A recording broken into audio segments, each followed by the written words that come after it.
Magandang umaga sa inyo mga kuya. So for today's video is mag-update tayo ng mga breeder natin and mga flyers natin. So ito sa kasalukuyan ng palipad natin ng summer is nawala yung isa nating YB. Hindi natin alam kung sino natin, hindi na rin bumalik. So yun, may nagsusuko pa. So time check tayo ngayon 9:57. Kakabangon lang natin ng higaan. So magana tayo, papakainin muna natin mga breeder. So update ko kayo, may pisa na sa itlog natin sa mga payaya natin. So ayun, tanggalin muna natin yung mga tubig yun. Tapos update ko kayo sa fast trapping nila kung nag-improve ba. Continuous naman yung pagtuturo natin ng fast trap sa kanila. And nasasaulo na naman nila na ganun ang kalakaran. Kada pag rumonda, bababa sa landing board, then pasok. So yun, kailangan tatatak sa utak at yun, isipan nila yun ganun lagi. So magamit natin yung fast trapping sa pooling. So hindi tayo mahihirapan huliin sila. So yun, kailangan pasok talaga agad. So kailangan habang malayo pa yung training ng south, yun, makuha na nila na yung disiplina ng pagpapastrap natin, ma-master na nila, no, mga kuya. So para pagdating ng karera hindi tayo mahirapan sa kanila. At kung matalo man tayo, alam natin na talo tayo. Kasi pag nahirapan tayo magpapasok tapos ilang segundo lang yung lamang, magdadahilan pa, no. Ako kasi yung player na pag talo, yun, babawi na lang. So kailangan talaga pagbaba, pasok, para wala nang rason-rason pa, mga kuya. So yun, tanggalin muna natin mga tubig, pakain tayo, update tayo sa mga breeder. So ayun mga kuya, update tayo sa mga breeder natin. Ito, may itlog na tong bulag natin, papalagan na natin sa kanila. Tapos itong solo natin, mga solo yan, may similya na. Unang similya kasi yung first class nila dalawang itlog, walang similya. Tapos pero papalagan na natin sa kanila yan kasi itong pangyaya na to kasabay niya itong mga sprint natin na ibon na yung ika-clutch niya nabubulol pa, papayaya natin dito. Tapos ito yung next class nila, saka na sila magyayaya. So ito muna. Tapos ito may pisa na pala tayo dito sa mga, ito bulag to yan. So yung mga papel-papel is tissue na yan. So ewan ko ba't ko nilagyan yan. So yan, so para siguro hindi nadudulas yung paa ng ibon. Okay naman kahit walang walang tissue. Subok ko naman yung buhangin lang, hindi na dito pike. So yun, papainumin natin, tapos na natin pakainin, then papalipad tayo ng mga flyer. So update din tayo sa mga lovebird natin. May winalay pala ako isang lovebird. First time na mag-anak yun. Gustong tumakas. First time kong makapagpabuhay ng lovebird, mga kuya. So may mga lovebird natin dito is pampaswerte sa loob. So ito, inaabangan ko rin magiging anak nito. Itong cock natin, naglabas ng multiple winner yan ng pooling. Tapos yung hen, mabilis din inaanak pero napares ko kasi sa long. Saka pag medyo malayo na bumubuga yung anak niyan. So nauunahan niya yung pooling winner natin lagi pag 100 na, pero madalang lang yun, nauunahan niya. So malaking part din para sa akin yung pag pinagsama sila para bilis sa bilis talaga. So yun mga kuya, painumin muna natin itong mga breeder natin. So yun mga kuya, tapos na natin pakainin and painumin itong mga breeder natin. So dadako naman tayo dito sa mga flyers natin, paparonday na natin sila. So buksan muna natin itong trapdoor and paronda muna tayo. Nagkumuhos! So may di pa lumabas yung dalawa, tanggol sa kasipula, nagkumahos. Yan, so tignan natin kung anong oras na. Sobrang init na rin kasi baka sumaglit lang itong mga to. Yan, 10-11. So habang hinahanda na, habang rumuronda sila, hahanda na natin yung pagkain sa kabila para mabilis silang maakit mamaya mga kuya. So handa muna natin to, then update ko kayo sa pagbaba nila. 10-11 sila, Romonda. So yan, dito lang talaga yung ikot nila. Siguro sa init na rin at gutom, kasi saktong sakto lang kinakain ng mga yan para ma-motivate na pumasok agad. So yan ang kalagahan. Ang kalagahan ng fast trap sa pooling talaga. So kahit naman sa sa mga derby, so yun, kahit kunwari example pa-cut off na yung ibon ay yung oras, dumating sa 5 minuto na lang tapos tatambayan ka pa, malabo, di ba, na mag pa siya, na mag-clock pa. So kailangan tayo mga pansier, turuan din talaga natin na mag-fast trap para hindi tayo hirap, mapa-pooling man, mapa-derby, papasok agad. So yan, bababa na yung mga yun.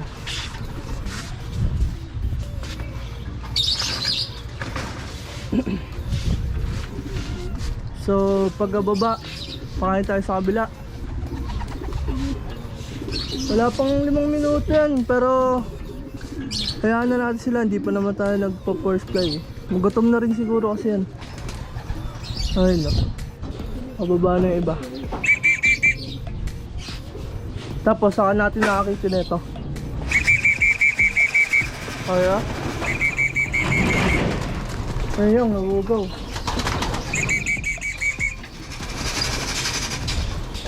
Nabugaw mga kuya.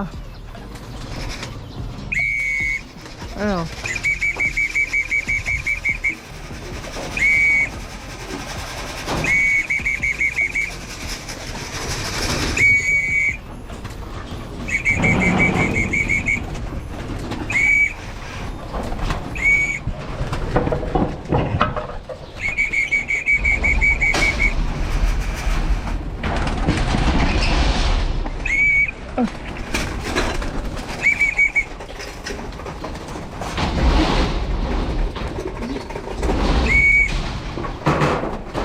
Tingnan natin sila mga kuya, yun, nasa baba. So bali, gutom na rin kasi. Yan, hindi natin ginakat. Yan, mugawin natin dito.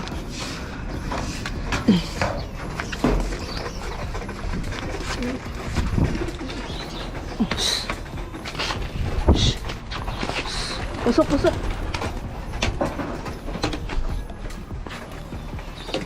So yan, nabugaw na naman.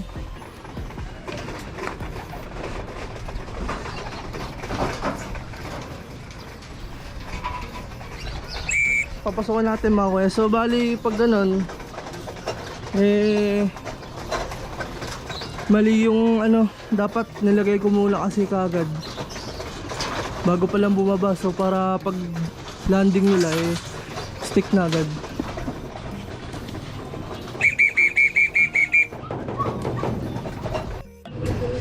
So ayun mga kuya, nagro-rondahan sila ulit. Nabugaw. Pagka sundot natin doon sa baba, biglang lipad. So tawagin natin mga kuya. Gutom na yung mga yan. Ewan ko bakit ayaw pa magsipasok. Pero kung kanina gusto naman pumasok, kitang kita naman sa video, mali nga lang tayo ng diskarte na pinakain natin sa kabila. Andyan na sila dapat bago pa lang bumaba. So para makita nila na kumakain na sa loob, then i-stickin na lang.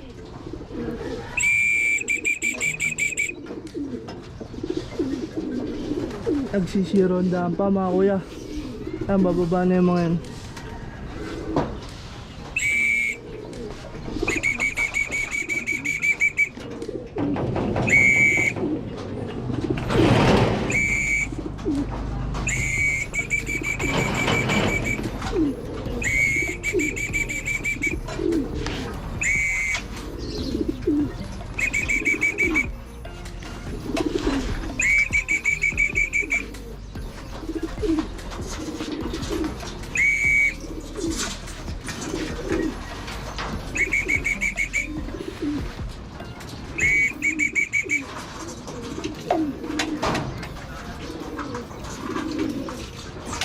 kuya. Sanay na naman eh, ano yan na stickin. So balik kunin natin yung pagkainan nila. So pangalawang ano dyan, pagka bumaba, eh magpakain ka na. Para hindi man sila pumasok.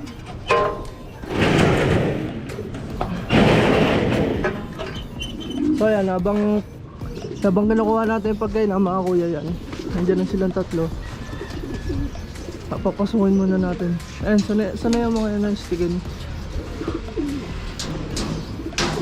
Pasok. Pasok.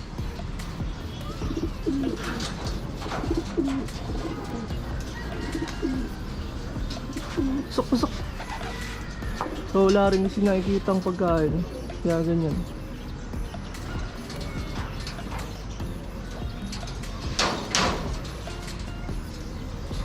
Wala kang pasok din kagad.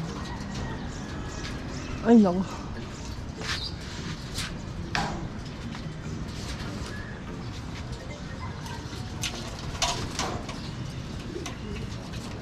Ito yung isa. So pang last na to, kompleto na.